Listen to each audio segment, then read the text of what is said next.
Como explicamos en nuestros vídeos anteriores, la guerra contemporánea tiene distintas líneas de acción: política, militar, económica, diplomática, propagandística, judicial y, como veremos en el presente vídeo, también financiera. Al servicio de todas estas armas está la tecnología, cuyo papel es fundamental en cualquier conflicto del siglo XXI. La victoria no se mide por el número de bajas de los países en conflicto, aunque los medios de comunicación se afanen tanto en contarlas, sobre todo las rusas, para ponernos a todos los pelos de punta. En la Segunda Guerra Mundial murieron 23 millones de rusos, sin embargo, ganaron la guerra. A estas alturas, nadie cree en el discurso de que los heroicos ucranianos, ellos solos, resisten y humillan al ejército ruso, porque la OTAN, es decir, Estados Unidos, sus aliados y los mercenarios pagados por ellos, llevan mucho tiempo luchando con las fuerzas de Zelensky, codo con codo en Ucrania. Ya estamos en guerra, porque financiar a un país, armarlo, mandar fuerzas e imponer unas durísimas sanciones económicas sin precedentes en la historia es entrar de lleno en el conflicto de parte de Ucrania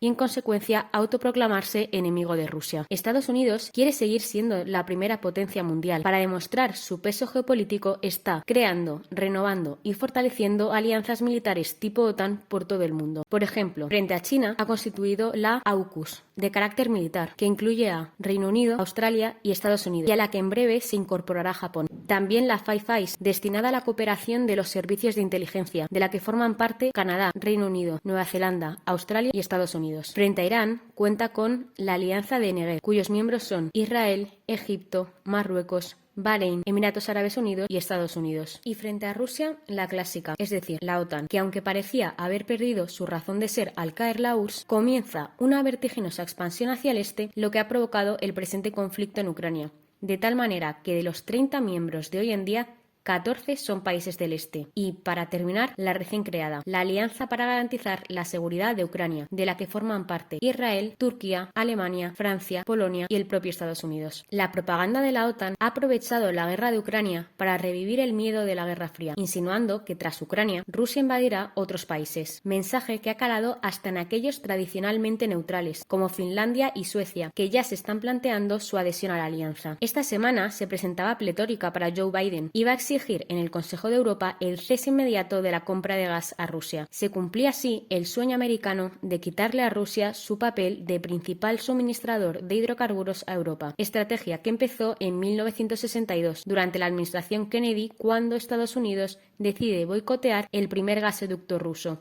llamado Druzhba, Amistad, que unía los principales yacimientos petrolíferos soviéticos con la Europa del Este. Sus sanciones solo retrasaron el proyecto. A inicios de los 80, durante la administración Reagan, Estados Unidos decide boicotear el segundo gasoducto ruso, llamado Bratstva, Hermandad, destinado a suministrar gas y petróleo a Europa occidental. En esta ocasión, Europa no secunda el régimen sancionador norteamericano y declara ilegales las sanciones que Estados Unidos quería aplicar en territorio europeo, porque esas medidas solo menoscabarían la economía y la industria de la Unión Europea. Por último, durante la administración Trump se reaviva el miedo norteamericano ante las construcciones del gasoducto Nord Stream. Nada parece romper las relaciones económicas entre Rusia y Europa, beneficiosas para ambas partes y que disminuyen el peso geopolítico de Estados Unidos en la esfera mundial. Al fin será la administración Biden la que consiga el objetivo de hacerse con el mercado europeo del gas, pero esta vez provocando una guerra en Ucrania. La Unión Europea, errática y sin criterio propio, incomprensiblemente decide seguir con fe ciega la posición americana y aplicar hasta 5 paquetes de sanciones a su hasta entonces leal socio energético, Rusia. Esta guerra cambiará el mundo y muestra de ello es la revolución en el sistema financiero internacional que ha provocado el anuncio de que Rusia ha establecido la paridad oro de su moneda, 5.000 rublos por cada gramo de oro, y su decisión de comprar en rublos su gas. La jugada ha sido magistral porque su divisa, que había caído un 45% por las sanciones económicas, se ha revalorizado un 85%, convirtiéndose en una divisa sumamente atractiva para cualquier especulador. Mucho más que el euro y el dólar, que al fin y al cabo son papeles impresos por los respectivos bancos centrales sin garantía. El sistema financiero internacional había sido fijado por Estados Unidos. En los acuerdos de Bretton Woods se determina que se adopta el dólar como divisa internacional bajo la condición de que la Reserva Federal, es decir, el Banco Central de Estados Unidos, sostuviera el patrón oro. A partir de 1971 deja de cumplir esta condición, quiebra, pero el dólar sigue utilizándose como divisa internacional convertida en moneda fiat, es decir, no respaldada por oro o plata, cuyo valor radica en que el gobierno de Estados Unidos dice que es una moneda de curso legal y en que las personas a nivel mundial confían en ella. Al utilizarse en todas las transacciones a nivel mundial, la propia demanda de dólares revaloriza esta moneda. Pero si los 238.000 millones de metros cúbicos al año de gas que exporta Rusia y los 1.825 millones de barriles de petróleo que también exporta se cobran en rublos oro, se desploma la demanda de dólares y esta divisa se devalúa. Por eso, Estados Unidos ha tomado el anuncio como un ataque al dólar y ha obligado a Alemania y al resto del G7, entre los que se encuentran Canadá, Francia, Italia, Japón y Reino Unido, a negarse a pagar en rublos el gas o el petróleo ruso que consumen, a pesar del peligro de que se les corte el suministro por impago. Solo un gobierno europeo, el de Hungría, ha planteado una lógica objeción. Haremos lo que podamos, pero no pueden pedirnos que nos destruyamos por ellos. Como el sentido común no es el más común de los sentidos, su presidente, Viktor Orbán, ha recibido por ello durísimas críticas. Estados Unidos se mueve por sus intereses y nada le duele más que le toquen su bolsillo, y más cuando su economía amenaza recesión. Por eso a Joe Biden se le ha escapado. Por Dios santo, este hombre, refiriéndose a Putin, no puede permanecer en el poder, dejando traslucir las intenciones de Estados Unidos, como es habitual, de aprovechar la guerra para provocar un cambio de régimen en Rusia. Es la misma historia de siempre.